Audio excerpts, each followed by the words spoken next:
کی بات کرتا ہوں. آج تو میری قوم پڑھتی بھی نہیں. شب برات کا مطلب پٹاخے پھوڑنا, شب برات کا مطلب رات بھر جاگنا. رات بھر جاگنے کی رات سمجھتے لوگ. بھائی جاگنے کی رات نہیں ہے, وہ عبادت کی رات ہے. ہاں, جاگنے اور عبادت میں فرق ہے نا. عبادت کی رات ہے وہ. جاگ تو انسان ہوٹل میں بیٹھ کے بھی گزار سکتا ہے, انسان جاگ تو کھیل کود کر بھی گزار سکتا ہے. تو وہ عبادت کی رات ہے, عبادت کرو. تو جو نہیں کرتے ان کا تو ٹھکانہ نہیں, جو کرتے ان سے کہہ رہا ہوں پہلے یہ کرو, ماں باپ کو راضی کرو, پہلے اللہ کی بارگاہ میں توبہ کرو. ایک بات یاد آئی, پھر بات آگے بڑھتی ہے. اگر کوئی ماں باپ کی نافرمانی کر کے کعبۃ اللہ بھی جائے تو بھی اللہ اس سے راضی نہیں ہوتا. آج کل لوگ ماں باپ کو چھوڑ کر پسند کی شادیاں کر رہے ہیں. کہتے تمہیں کیا سمجھتا, تم تو بڈھے ہو گئے, تمہیں تو کچھ سمجھتا ہی. وہ جس نے پیدا کیا, تربیت کی, پورا شباب قربان کر دیا, جوان بیٹا اپنے باپ کو کہتا ہے تجھے کیا سمجھتا. یہ ہنسنے کی بات نہیں ہے. مجھے بہت تکلیف ہوتی ہے جب میری قوم اسلام کی بات سن کر کے ہنستی ہے. اس کا مطلب انہیں یہ خیال ہے کہ انہوں نے دل پہ لینا ہی نہیں ہے. یہ ہنسنے کی بات نہیں ہے, یہ احتساب اور رونے کا مقام ہے کہ اگر ماں باپ کو چھوڑ کر کعبۃ اللہ جاؤ تو بھی اللہ نہ ملے اور اللہ ناراض ہو. اس سلسلے میں فقی ابو اللیث سمرقندی نے ایک حکایت لکھی ہے, اس کو سنے دل کے کام.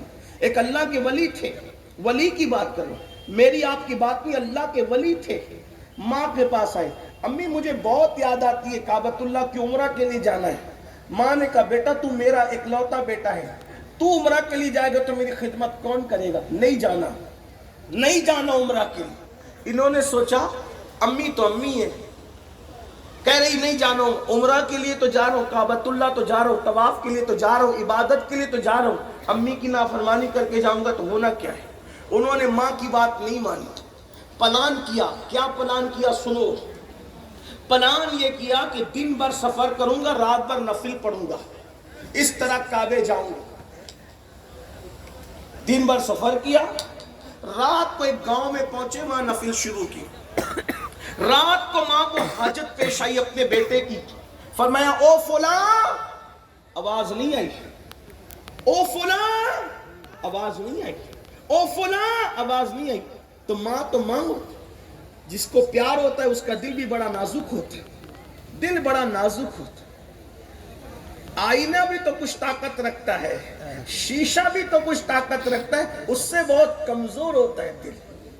غالب نے کہا تھا دل ہی تو ہے نہ سنگ خشت, درد سے بھر نہ آئے کیوں, روئیں گے ہم ہزار بار کوئی ہمیں ہنسائے کیوں. دل بڑا نازک ہوتا ہے. ماں نے 3 بار پکارا بیٹے کو, جواب نہیں آیا. اچھا میرے منع کے بعد بھی تو کعبہ پہنچا. ماں کی ممتا تھی نا, میرے منع کے بعد بھی تو کعبہ گیا. پھر نظر اٹھی اور ممتا بھرے دل کی آ نکلی, مولا میرے منع کرنے پر بھی کعبہ گیا ہے, کعبے تک پہنچنے نہ پائے. اللہ یاد رکھ, بددعا تو یوں بھی کسی کی بھی ہوتی ہے تو بہت تباہ کرتی. میرے آقا علیہ السلام فرماتے ہیں مظلوم کی بددعا سے بچو, کہ اللہ اور مظلوم کی بددعا کے درمیان کوئی پردہ ہوتا ہی نہیں ہے. بددعا تو کسی کی بھی تباہ کرنے والی ہوتی. زندگی میں کبھی کسی کی بددعا نہیں لینی. ہو سکے تو جانوروں کی بھی بددعا مت لینا, جانوروں کو بھی ستانے سے بچنا. یہ اپنے مذہب کی تعلیم. اگر گاڑی چلا رہے ہو, کار چلا رہے ہو, بائک چلا رہے ہو اور کتا مر کے پڑا ہے تو اس مرے ہوئے کتے پر بھی گاڑی چلانے سے بچنا, کوشش یہ کرنا. ہاں اگر اللہ نہ کرے کہ ارجنٹ بریک لگانے پر حادثے کا اندیشہ ہو تو پھر الگ بات ہے, پھر چلے جانا. کیونکہ چھوٹی مصیبت اور بڑی مصیبت آئے تو پھر چھوٹی کو قبول کر کے بڑی سے بچنے کی کوشش. لیکن اگر بچ سکتے تو بچو, مگر ایسا مت کرنا کہ کتے مرے ہوئے کتے کو بچانے کے لیے خود مر جاؤ, یہ نہ کرنا. لیکن اگر بچ سکتے ہو تو اس پر چل. لوگ کیا کرتے ہیں, جانور مر کے پڑا اس کو ہٹانے کی وجہ لوگ اسی پر چلنے لگتے اور اس پر اتنا چلتے ہیں کہ اس کا صحیح کیا ہو جاتا ہے وہ آپ نظر سے دیکھتے ہیں. اس کا بھی خیال. اپنا مذہب صرف تسبیح مصلی کا نام نہیں ہے, اپنا مذہب یہ بھی سکھاتا ہے کہ مرے ہوئے کتے پر بائک بھی نہ چلا. توجہ ہے آپ کی.